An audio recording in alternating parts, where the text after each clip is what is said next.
What if the most important decision in the history of the world was made by a man who was not even supposed to be there that night? Every person alive today, every single one of us owes their existence to one exhausted Soviet officer who sat in the dark, stared at a screen that told him the world was ending, and chose to believe it was wrong. And what does it tell us? That the man who saved the world was punished for it, and that we only found out decades later, after he was almost gone. September 26th, 1983. Serpukhov 15, a Soviet military bunker 60 kilometers south of Moscow. The evidence tells a different story than the one history almost wrote. To understand what Stanislav Petrov was sitting in that chair waiting for, you need to understand what 1983 actually felt like. Not the 1983 of history books, the 1983 that the people living inside it experienced. Cold, tense, and genuinely terrifying. The Cold War had been running for nearly 4 decades. Both sides had built arsenals so large, so lethal, and so ready that the entire logic of the standoff rested on a single horrifying premise.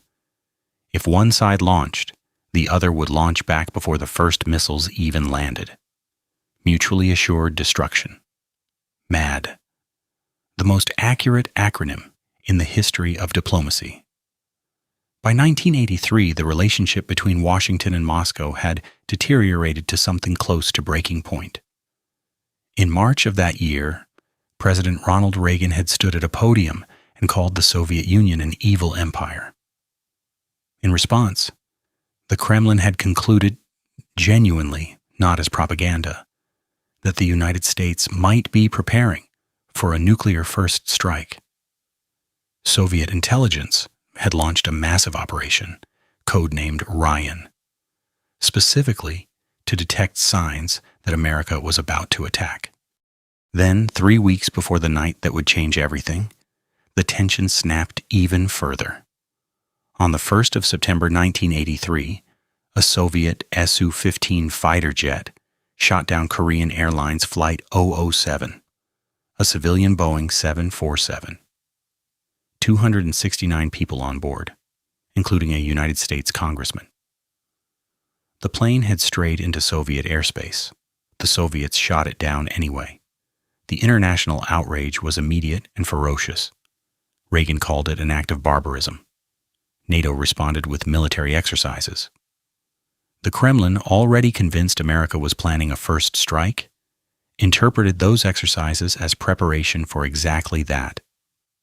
Both sides, in the autumn of 1983, were primed. Hair trigger, expecting the worst. Looking for any sign that the other side had finally decided to pull the trigger. Into this atmosphere walked Stanislav Petrov. He was 44 years old, a lieutenant colonel in the Soviet Air Defense Forces, a software engineer by training, a man who understood the system he was watching, not just as a soldier, but as someone who had helped build it. He was precise, methodical, slightly skeptical by nature, and he was not supposed to be there. The officer scheduled for this shift had called in sick. Petrov was covering for him, a routine substitution, the kind that happens in every workplace in the world every day without consequence. This one had consequences beyond anything the human mind can comfortably hold. The system Petrov was watching was called Oko, an archaic Russian word. It means eye. Oko was the Soviet Union's most advanced early warning satellite network, a ring of spacecraft positioned in orbit above the American continent, watching the missile fields in Montana, Wyoming, and North Dakota around the clock. Infrared sensors designed to detect the thermal signature of a ballistic missile launch from thousands of miles above the Earth. If America ever decided to send its missiles east, Oko would see them rising. The system had been operational for less than a year, and it had known problems. Petrov knew about those problems. He had spent time fine-tuning the software himself. He knew the system was not fully reliable. He had been told, as all the officers at Serpukhov 15 had been told, that the satellite network could produce false readings under certain conditions. He sat down at his console at midnight. 12 hours ahead of him. The Cold War outside. The Oko system above. The silence of a bunker 60 meters underground around him. At 12 minutes past midnight, the siren began. The siren howled, Petrov later recalled. But I just sat there for a few seconds staring at the big backlit red screen with the word launch on it. One missile? The system was reporting one American intercontinental ballistic missile, launched from the United States, heading east. His job at this moment was simple. Protocol was clear. He was to verify the data, escalate immediately to his superiors, and the chain of command above him would make the decision about what came next. In the political climate of September 1983, a retaliatory nuclear strike would have been almost certain. But Petrov did not pick up the telephone. He sat there, staring. For 15 seconds, that felt like 15 years. A minute later, he recalled, the siren went off again. A second missile had been launched, then a third, and a fourth, and a fifth. The system's confidence rating flashed at him.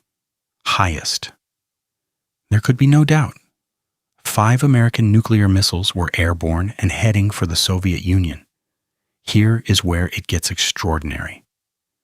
If you're finding this as extraordinary as we do, and we promise you, the story gets even more remarkable from here, please subscribe to The Histowise. We uncover the hidden stories behind the events that shaped our world, and we would love to know what story do you want us to investigate next? Drop it in the comments below. It might just become our next video. Now, back to the bunker, back to the alarm, back to the man with his hand not on the telephone. Stanislav Petrov was looking at a screen that told him with the highest possible level of certainty that 5 nuclear missiles were coming. And something in his mind was refusing to accept it. Not emotion, not panic, something colder and more precise than either.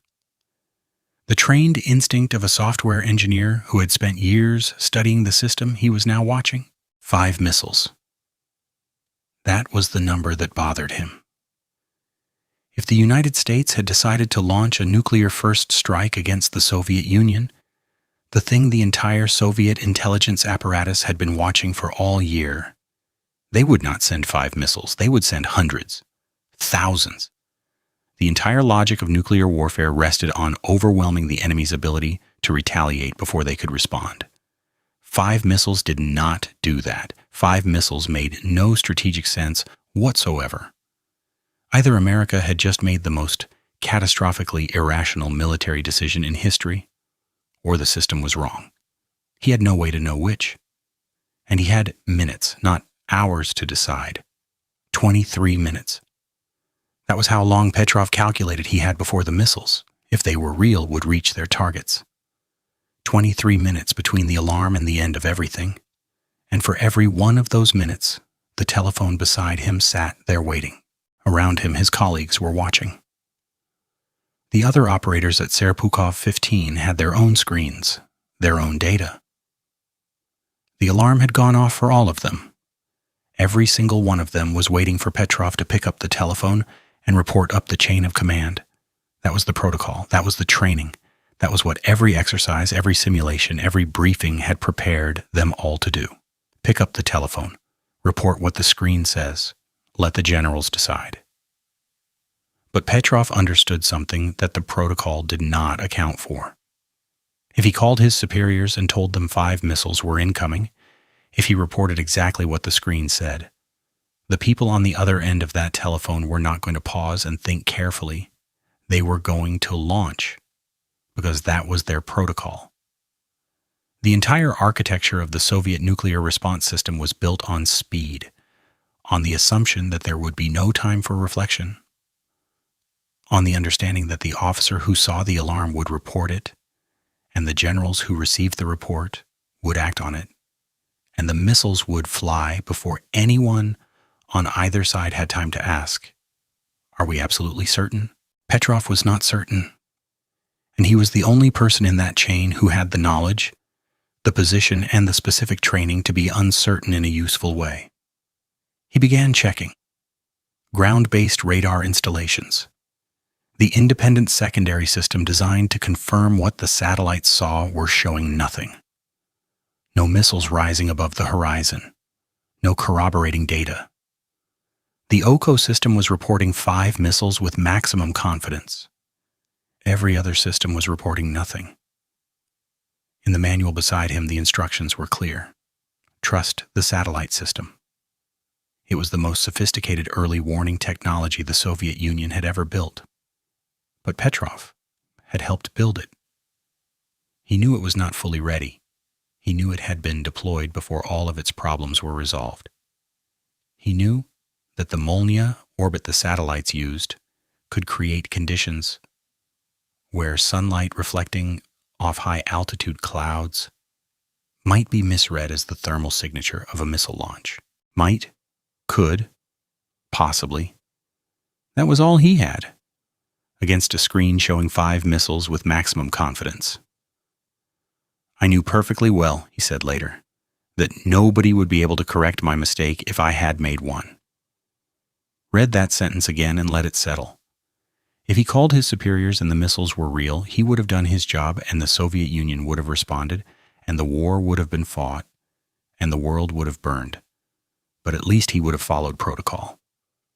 If he called his superiors and the missiles were not real, he would have triggered a retaliatory nuclear strike against a country that had not attacked anyone. He would have started the Third World War with a telephone call, and nobody would have been able to correct that mistake. Not ever. If he stayed silent and the missiles were real, he would have failed in his duty. The Soviet Union would have had no warning. The missiles would have landed. The war would have started anyway, just with less time to respond. And it would have been his fault. If he stayed silent and the missiles were not real, he would have saved the world. 3 of those 4 outcomes ended in nuclear war. The minutes passed. The alarm kept sounding. His colleagues kept watching. No missile appeared on the ground-based radar. No secondary confirmation arrived. The screen kept saying launch. Everything else kept saying nothing. After 23 minutes, 23 of the longest minutes in human history, Stanislav Petrov made his decision. He picked up the telephone to his duty log officer and reported the alarm as a malfunction. Not an attack, not 5 incoming missiles, a malfunction, a false alarm. The most consequential judgment call ever made by a single human being, delivered in the calm, precise voice of a man reporting a technical error on the night shift. He was right. Investigation later confirmed that the Cosmos 1382 satellite had done exactly what Petrov suspected. Sunlight reflecting off high-altitude clouds over the United States had been misread by the system's infrared sensors as the thermal signature of 5 Minuteman intercontinental ballistic missiles, a freak combination of the satellite's orbital position and the angle of the sun. A glitch in a system that had been deployed before it was ready. 5 missiles that never existed. Detected with maximum confidence. Reported as certain. Stanislav Petrov had looked at a screen telling him the world was ending and decided based on instinct, training, and 23 minutes of the most intense thinking a human being has ever done that the screen was wrong. And it was. Now, the part of this story that most people never hear. What happened to Stanislav Petrov after he saved the world? In the days after September 26, 1983, a special Soviet commission was convened to investigate the incident. Petrov remained in the bunker for 3 days while they worked. He barely slept. He sat awake, watching the screens, waiting for a verdict that would determine whether he was a hero or a criminal. The commission confirmed what he already knew. The system had malfunctioned. He had been right. His judgment had been correct. And then they reprimanded him. not for nearly triggering a nuclear war, not for the system failure that had created the false alarm, for incomplete paperwork. Stanislav Petrov, the man who had just saved the lives of every person on Earth, received an official reprimand for failing to properly fill in his duty log during the 23 minutes he spent deciding whether the world was ending. His career effectively ended. There were no promotions, no recognition, no acknowledgement from the Soviet state of what he had done. To admit that the Oko system, the pride of Soviet military technology, had nearly triggered a nuclear war through a false alarm would have been an embarrassment the Kremlin was unwilling to absorb. So they absorbed Petrov instead, quietly, bureaucratically, with paperwork. He retired. He moved to a small town outside Moscow. He told almost no one. Remember what we told you earlier. Petrov was not supposed to be on duty that night. He was covering for a sick colleague, a routine substitution. The officer who was scheduled, the man whose name was crossed off that roster, would almost certainly have followed protocol. Pick up the telephone, report the alarm. Let the generals decide. Petrov himself said it. Years later, asked why he had done what he did, he gave the simplest possible answer. That was my job. But they were lucky it was me on shift that night. Lucky. The survival of human civilization, the existence of every person alive today, rested not on a system, not on a protocol, not on a policy or a treaty or a fail-safe, but on the fact that one specific man happened to be sitting in one specific chair on one specific night because someone else had called in sick. The world did not learn about Stanislav Petrov until the Soviet Union collapsed, until the archives opened, until the classified files that had buried his story for a decade were finally released. By then he was in his 50s, living quietly, unknown. He died on the 19th of May, 2017. He was 77 years old. A family friend disclosed his death months later. It went largely unreported even then. The man who saved the world died in a small Russian town, and the world barely noticed. He never considered himself a hero. I was just doing my job, he said. And then, quietly, with the specific honesty of a man who had thought about this for 30 years, I was in the right place at the right time. Today, the nuclear arsenals that faced each other across September 26th, 1983 still exist. Reduced, but not gone. The hair trigger alert systems, the protocols that required a man like Petrov to make a decision in 23 minutes, have been reformed, but not eliminated. The satellites still watch. The alarms still wait. And somewhere, in a bunker or a control room or a chair in front of a screen, there is a person whose name we do not know, filling in for someone who called in sick, probably watching systems that the people who built them know are not perfect. Petrov made his decision alone, in the dark, in 23 minutes, with nothing but his own mind, and everything that was ever going to exist hanging on whether he was right. The most frightening thing about the night Stanislav Petrov saved the world is not that it happened. It is that we almost never found out.